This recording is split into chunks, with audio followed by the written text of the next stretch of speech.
الشيطان الرجيم بسم الله الرحمن الرحيم فما للذين كفروا قبلك مهطعين عن اليمين وعن الشمال عزين أيطمع كل امرئ منهم أن يدخل جنة نعيم كلا إنا خلقناهم مما يعملون كلا إنا خلقناهم مما يعلمون فلا أقسم برب المشارق والمغارب إنا لقادرون على أن نبدل خيرا منهم وما نحن بمسبوقين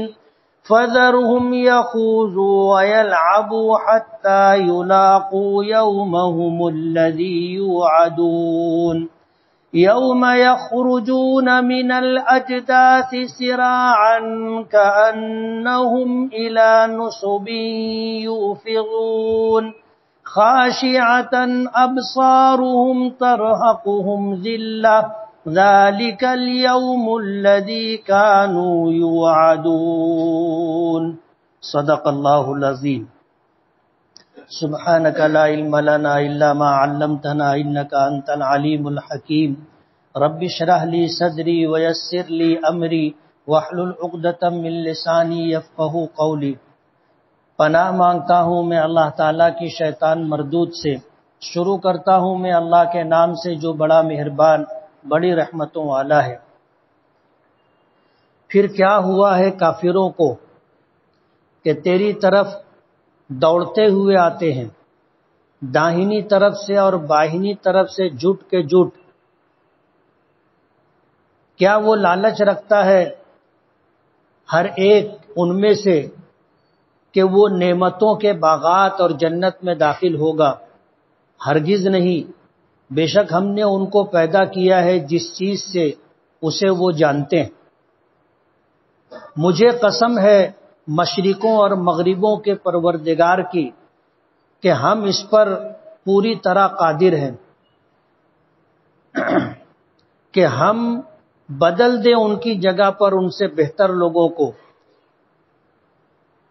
اور وما نحن بمسبوقین، اور ہم ان سے پیچھے ہونے والے نہیں ہیں۔ پس آپ انہیں چھوڑ دیجئے جھگڑتے ہوئے اور کھیل کود کرتے ہوئے، یہاں تک کہ وہ لوگ پا لیں گے اس دن کو جس دن کا ان سے وعدہ کیا گیا ہے۔ جس دن وہ لوگ نکلیں گے قبروں سے دوڑتے ہوئے، گویا کہ وہ لوگ انہی نشانیوں کی طرف جا رہے ہیں دوڑتے ہوئے، نگاہیں ان کی جھکی ہوئی ہوں گی اور ذلت ان پر طاری ہوگی، اور یہ وہ دن ہوگا جس دن کا ان سے وعدہ کیا جاتا ہے۔ یہ سورہ معارج کا دوسرا رکوع ہے۔ پہلے رکوع کا ترجمہ اور تفسیر آپ نے سنی۔ قیامت کا تذکرہ اس سورت میں اللہ پاک نے کیا ہے۔ سورت کے آغاز کے اندر یہ پوچھا گیا تھا سأل سائل بعذاب واقع، کہ کوئی پوچھنے والا پوچھتا ہے کہ عذاب کب واقع ہوگا۔ عذاب کے واقع ہونے اور عذاب کے آنے کے تعلق سے یہ سوال نبی کریم صلی اللہ علیہ وسلم سے کیا گیا تھا۔ اس پر اللہ پاک نے فرمایا کہ للکافرین لیس لہ دافع، کہ یہ عذاب واقع ہوگا اور یہ کافروں کے لیے ہوگا۔ لیس لہ دافع، کوئی طاقت نہیں ہوگی اللہ تعالیٰ کے اس عذاب کو روکنے کی۔ پہلے رکوع میں قیامت کے متعلق اور عذاب کے متعلق تذکرہ تھا، اسی کے تعلق سے دوسرے رکوع کے اندر بھی باتیں ہیں۔ اللہ پاک اپنے محبوب نبی کریم صلی اللہ علیہ وسلم سے فرماتے ہیں کہ یہ کافر لوگ، مراد مکے کے کافر ہیں، انہیں کیا ہو گیا ہے؟ کہ یہ آپ کی طرف تو دوڑے دوڑے آتے ہیں، لیکن جب آپ کی بات سنتے ہیں تو آپ کی بات سننے کے بعد بجائے قبول کرنے کے، ماننے کے، عمل کرنے کے، وہ اس کا استہزاء اور مذاق اڑاتے۔ ان کافروں کو کیا ہو گیا ہے کہ آتے تو ہیں دوڑتے ہوئے، دائنی طرف سے بھی بائیں طرف سے بھی، اور جھنڈ کے جھنڈ آتے ہیں، جٹ کے جٹ آتے، لیکن آنے کے بعد انہیں جو کرنا چاہیے تھا اپنی آخرت بنانے کے لیے وہ کام نہیں کرتے۔ آتے ہیں، بات سنتے ہیں، قبول نہیں کرتے، مانتے نہیں، اور پھر مذاق اڑاتے۔ اور ان میں کا ہر ایک یہ چاہتا ہے کہ وہ نعمتوں اور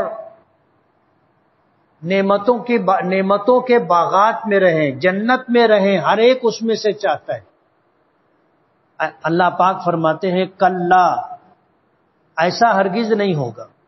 اور کیسے ہو سکتا ہے کہ ایک طرف وہ لوگ ہیں جو اللہ کی وحدانیت، ربوبیت، الوہیت پر ایمان رکھتے، نبی کریم صلی اللہ علیہ وسلم کو اللہ کا رسول مانتے ہیں، آپ کی ہر بات کو قبول کرتے ہیں، اسے عملی جامہ پہناتے ہیں، اور ایک طرف وہ لوگ ہیں جو اللہ کی وحدانیت، الوہیت اور ربوبیت کو نہیں مانتے، اللہ کی ذات و صفات کے اندر نہ جانے کتنی چیزوں کو شریک کرتے۔ آج کے جو مشرک ہیں وہ 33 کروڑ دیوی دیوتاؤں کو مانتے ہیں، 33 کروڑ ان کی کتابوں میں لکھا ہے، اور ان کے جو دھرم گرو ہیں وہ اس بات کا برملا اظہار بھی کرتے۔ تو اللہ کی ذات میں، اللہ کی صفات میں وہ اللہ کے علاوہ نہ جانے کتنے لوگوں کو شریک کرتے۔ تو ایک طرف اللہ کو یکا و تنہا ماننے والے، لا الہ الا اللہ پر ایمان رکھنے والے ہیں، اور دوسری طرف 33 کروڑ دیوی دیوتاؤں کو ماننے والے جنہیں اللہ کی ذات میں، اللہ کی صفات میں شریک کرتے ہیں، دونوں جنت میں کیسے جائیں گے؟ ایک طرف ماننے والے لوگ ہیں، ایک طرف نہ ماننے والے لوگ ہیں، دونوں کا انجام یکساں کیسے ہوگا؟ دونوں کو کس طرح نوازا جائے گا؟ اللہ پاک فرماتے ہیں کلا، ایسا ہرگز نہیں ہوگا۔ انا خلقناہم مما یعلمون، یہ جانتے ہیں کہ کس چیز سے اللہ نے ان کو پیدا کیا ہے۔ مما مہین، منی کے ناپاک قطرے سے اللہ نے ان کو پیدا کیا ہے، جس میں ماننے والے بھی ہیں اور نہ ماننے والے بھی۔ اس لیے انہیں بھی پتا ہے کہ ان کی پیدائش کیسے ہوئی ہے۔ ایک انسان جو اپنی پیدائش کو جانتا ہو کہ میرا وجود کیسے ہوا اور میرے وجود کی بنیاد اور آغاز کیا ہے، وہ اکڑے، غرور کرے، تکبر کرے، ظاہر بات ہے ایسی کوئی چیز نہیں۔ مٹی سے حضرت آدم علیہ نبینا علیہ الصلوۃ والسلام کو بنایا گیا، ہم انہی کی اولاد ہیں۔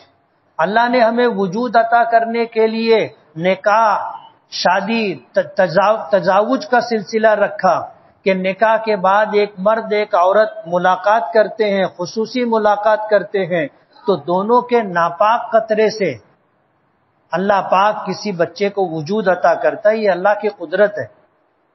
لیکن ہم انسانوں کے لیے غور کرنے کی بات یہ ہے کہ ہم اپنے وجود پر اگر غور کریں تو اس میں اکڑنے کی، غرور و تکبر کرنے کی کوئی بات نہیں، بلکہ اگر غور کرے تو آدمی تھوڑا سا شرمندگی محسوس کرتا ہے کہ میرا وجود کیسے ہوا اور میری پیدائش کا سبب کیا ہے، منی کا ناپاک قطرہ۔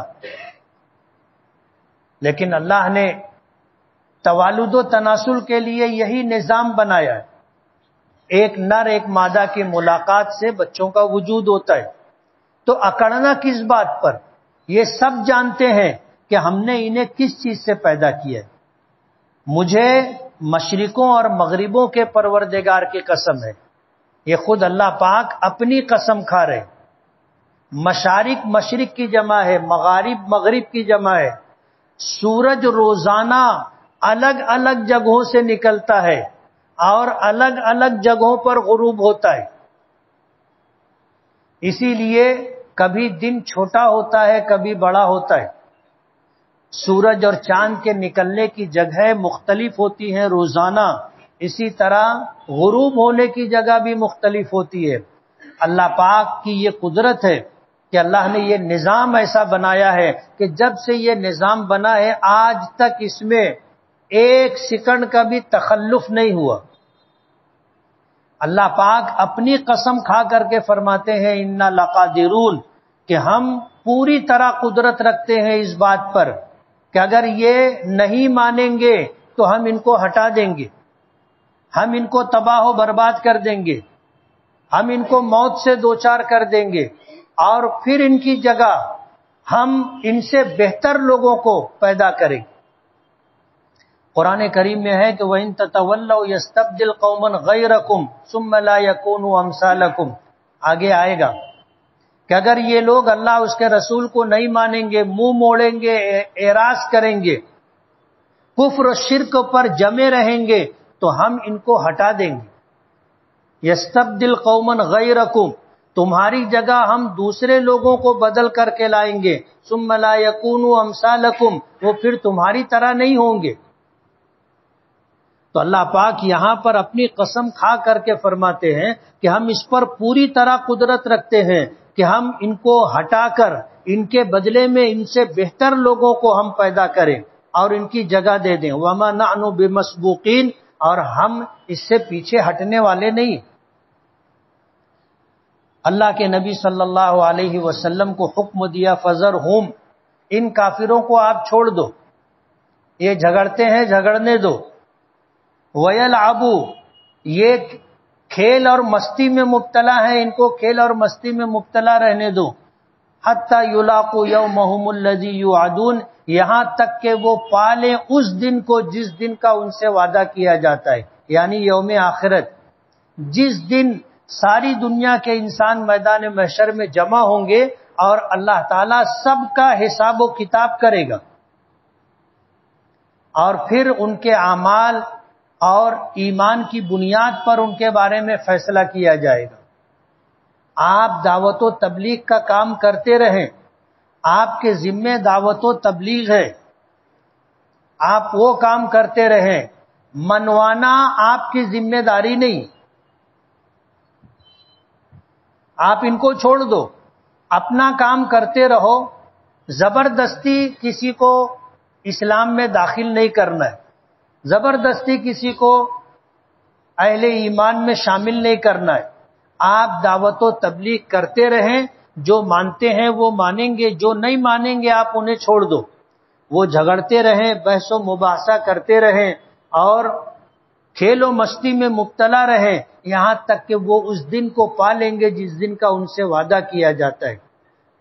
یہ دن مرنے کا دن بھی ہو سکتا ہے، ہر ایک کے لیے متعین ہے اور ہر ایک سے اس وعدہ ہے کہ ایک وقت تو تمہیں موت سے دوچار کریں گے.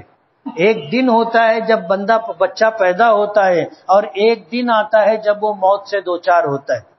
یا تو اسی طرح آخرت کا دن مراد ہے جس دن اللہ پاک حساب و کتاب کریں گے، وہ دن سب کو ملنے والا ہے.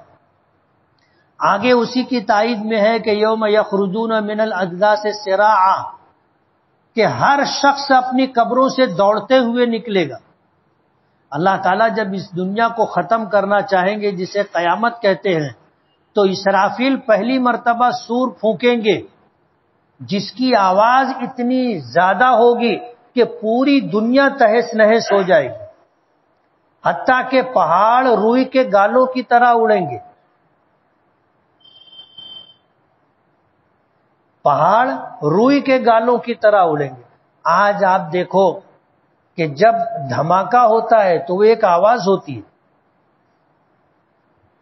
لیکن یہی آواز جب زیادہ ہوتی ہے، جیسے ایٹم بم گرایا گیا تھا ہیروشیما اور ناگاساکی پر، تو کیا ہوا؟ ایک لمحے میں پورا شہر ختم ہو گیا تھا، لاکھوں لوگ، ان کا وجود ختم ہو گیا تھا، پانی بن کر کے لوگ بہہ گئے تھے. بھاپ بن کر کے لوگوں کا وجود ختم ہو گیا تھا. تو جب قیامت آئے گی اور سور پھونکا جائے گا تو وہ آواز اتنی زیادہ ہوگی کہ پوری دنیا تمام مخلوقات کے ساتھ ختم ہو جائے گی. اور پھر حدیث پاک میں آتا ہے کہ اس طرح دنیا ختم ہو جانے کے بعد 40 سال کا زمانہ گزرے گا، اور 40 سال کے بعد اسرافیل دوسری مرتبہ سور پھونکیں گے تو پھر سب اپنی قبروں سے نکل کر کے آ جائیں گے. اللہ تعالیٰ نے جتنی مخلوقات پیدا کی ہیں تمام کی تمام مخلوقات کو اللہ وجود عطا کریں گے، دوبارہ انہیں زندگی دیں گے. یہ اللہ کی قدرت ہے. ہم کچھ نہیں تھے، اللہ نے ہمیں وجود عطا کیا. پھر یہ وجود ختم ہو جائے گا، لیکن ظاہر بات ہے کہ ختم ہوا تو کچھ تھا تو جو ختم ہوا. جب یہ تھا اسی کو دوبارہ اللہ وجود عطا کریں گے. ہوگا کیا؟ یوم یخرجون من الاجداث سراعا، جتنے لوگ قبروں میں دفن ہوں گے، جتنی مخلوقات تھی جن کا انتم سنسکار ہوا ہوگا، سب کے سب اس طرح نکل کر کے آئیں گے، مٹی میں ملے ہوں گے، نکل کر دوڑتے ہوئے آئیں گے. کأنہم الی نصب یوفضون، گویا کہ وہ ایک مقررہ جگہ کی طرف دوڑتے ہوئے جا رہے ہیں. خاشعۃ ابصارہم، نگاہیں ان کی جھکی ہوئی ہوں گی. جو لوگ قیامت کو نہیں مانتے تھے، نیکی اور بدی میں فرق نہیں کرتے تھے، اللہ اس کے رسول کی تعلیمات کو ماننے سے انکار کرتے تھے، قیامت ہوگا ہم دوبارہ زندہ کیے جائیں گے، اس کو مانتے نہیں تھے.